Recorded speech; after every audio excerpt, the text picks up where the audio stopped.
In this video, I want to talk about one of the most exciting ideas of data, and that is the ability to use it to train your intuition. Possible? Not possible? Let's jump right in.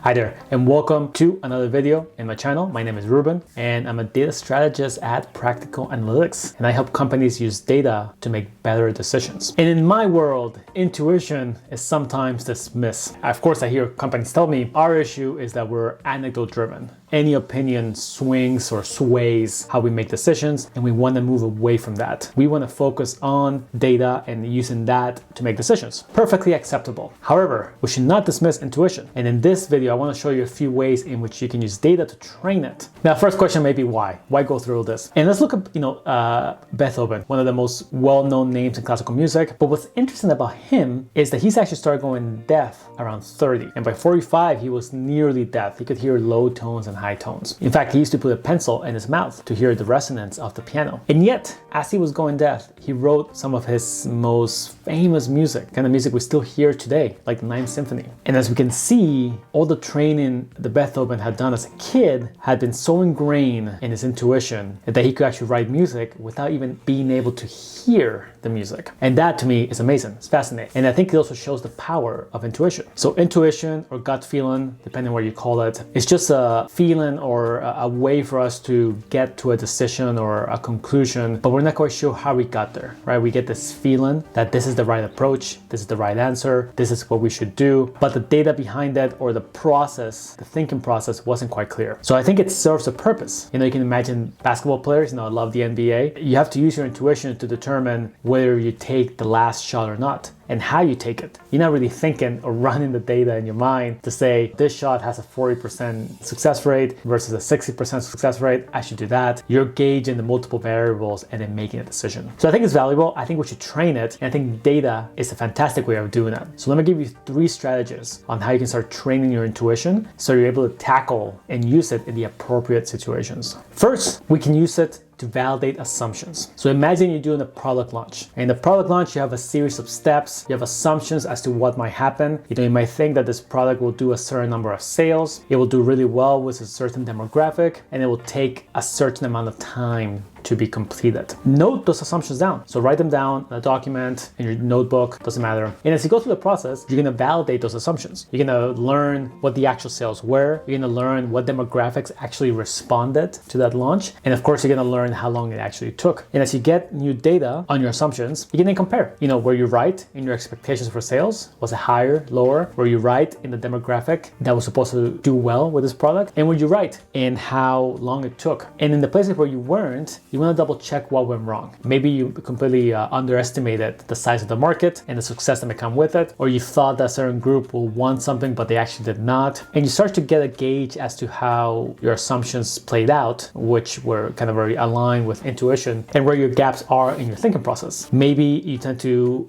make a mistake when projecting out, and you tend to be too conservative in how you approach projections, or maybe you're too aggressive in your projections. You may be too confident or too optimistic as to how things get done or what kind of issues may arise. And now you can start to think about how you change that and work against that in your thinking process. And again, data plays a role in this in helping you validate assumptions and helping you figure out any research that might be needed to make something work. So that is strategy number 1.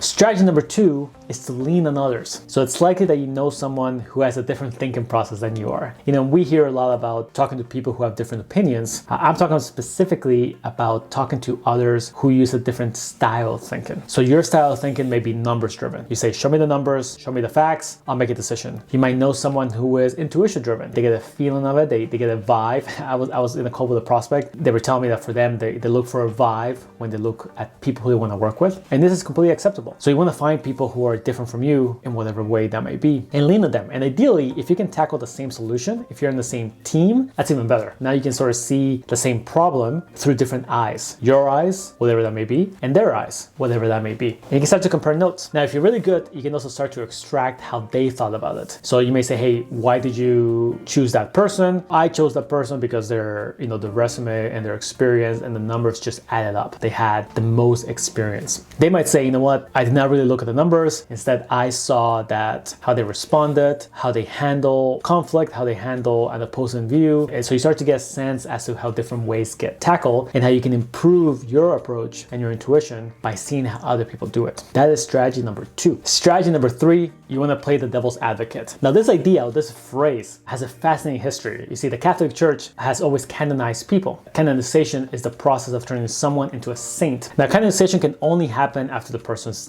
dead. And typically, there's a few criteria in terms of, miracles that have to be attached to them or linked to them, what they did in their lives, their service to the church. But the church also realized that they needed someone who could argue against the canonization of this person. Otherwise, everyone would be a saint, some kind of opposing view, like a trial. So they would usually assign someone to be the devil's advocate in the sense that they were literally arguing against God and in favor of the devil, and they were arguing against this person becoming a saint and being closer to God. So now we use it as a turn of phrase, but in your teams, you can actually use it in a similar way. Think about any meetings you're in and how many times people might go along with an idea, even though it's not the best idea, just by peer pressure or because everyone's aligned with it, or simply because, hey, you want to get out of this meeting. So you can start to establish or assign someone to be the devil's advocate, to be the person who finds holes in the idea or finds reasons why they may not work. Now, you don't want this person to do it out of spite or to do it in a negative way. You're still all driving towards the same outcome, which is success, but you want to have someone, and in some teams, it really makes sense to assign it and make it quite obvious that this person, your role is to see what may be wrong. You can also have someone assign and give you feedback as to where you might be thinking incorrectly or where you may be making assumptions. This idea of radical candor, for example, is very popular in Netflix, which really thrives on a high level of honesty. And this is something that you can start. You can go first, right? You can be the initial person that gets